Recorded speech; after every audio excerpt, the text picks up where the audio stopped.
ating tingnan ang pagkabangis na ito ni Vincent Astrolabio. Hala, itong si Guillermo Raygondo ay nagulat. Hala, ay tingnan mo yung paa nitong si Astrolabio ay talagang napakahusay sa pagpwista. Alay pagkat, ayan, isa pa ay walang takas, yung madulas na si Guillermo Raygondo. Yan yung hindi nagawa ng ilang mga boksingero Pilipino na lumaban noon dito kay Guillermo Raygondo. Ito ay binisiklaan ni Vincent Astrolabio itong si Raygondo. Kala mo talaga, ay grabe. Kaya po ito si Vincent Astrolabio, matagal na po ito sa eksena, ay underrated laang pero ito ay talagang napakahusay na noon pa man, at ngayon po ay nabibigyan na ng pagkakataon ito. Panoorin natin ng kanilang laban. Ayun, sapul na sapul sa pagkuha ng distansya, sapagkat hindi laang sumusuntok itong Astrolabio ng nakatayo laang.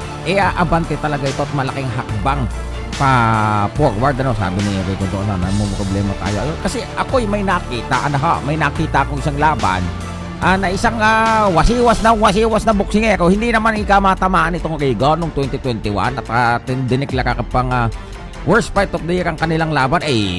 Wasiwas na mga suntok, hindi naman tumatama. Itong si Astrolabio ay talagang napakabilis pong matulis, mabilis bumitaw ng suntok. Pagkatapos nang tatrap yung paa. Ayan ang hindi alam. Ayan nakita nyo yung posisyon ng paa. Ayan di ba?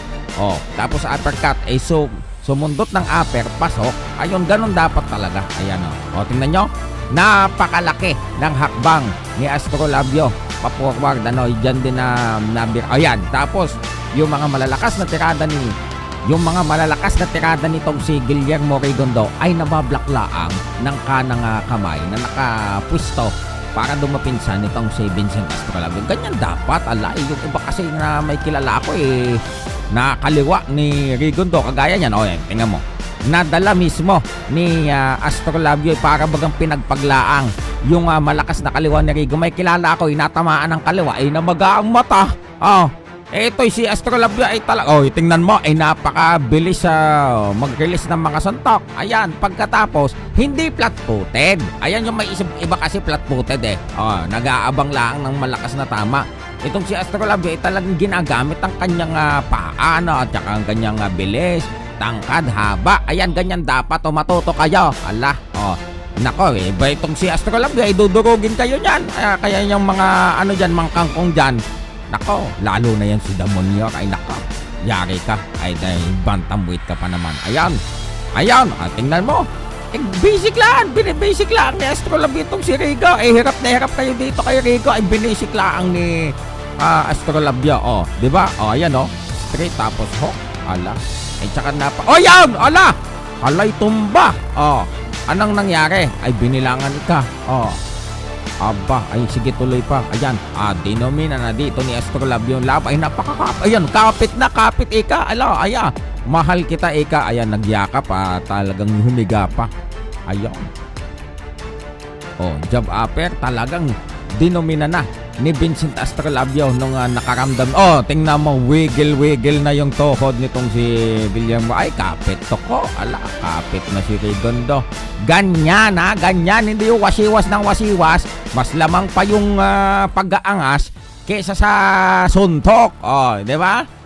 Itong tunay na angas ng Pilipinas, Vincent Astrolabio. Nakita nyo naman kung paano niya kadaling ginolpe itong si Guillermo Raygondo. May 13 laban niya kay Jason Moloney para po sa WBO Bantamweight World Title. Ito po si Silver Boys, nagpapaalam sa inyo. Kaya panalo. Niyakap niya si Coach Nonoy, umiyak sila. Bye-bye! Woo! Alright mga idol, so nakita nyo po kung gaano daling binasic nitong si Vincent Astrolabio. Ito pong si Guillermo Raygondo, mga kaibigan. Actually, nagulat doon si Guillermo Raygondo dahil sa epektibong paggamit ni Astrolabio ng kanyang pagkat ng ring at ng kanya pa. Kung mapapansin nyo, pag susuntok si Astrolabio, hindi lamang po nakatayo siya, susuntok po siya na kanya pong iahakbang talaga ng malayo ang kanyang paa. That's the reason why he was so effective sa pagkat ng ring, paggamit ng height and length niya, mga kaibigan. At syempre gusto ko din pong bigyan ng malaking shoutout si Ma'am Ermelinda Martin, ang ina po ni Champ Carla Miss Martin. At syempre ang lagi nagpapa-shoutout sa akin, dito po sa Maharlika. MJ, yan, talagang supporter natin yan, si MJ, ang anak ng suki kong tindahan dito sa Maharlika, mga kaibigan. So yun lamang po, mga kaibigan, May 13 po Vincent Astrolabio versus Jason Moloney sa Stockton Arena, Stockton, California for the WBO World Bantamweight title. Peace!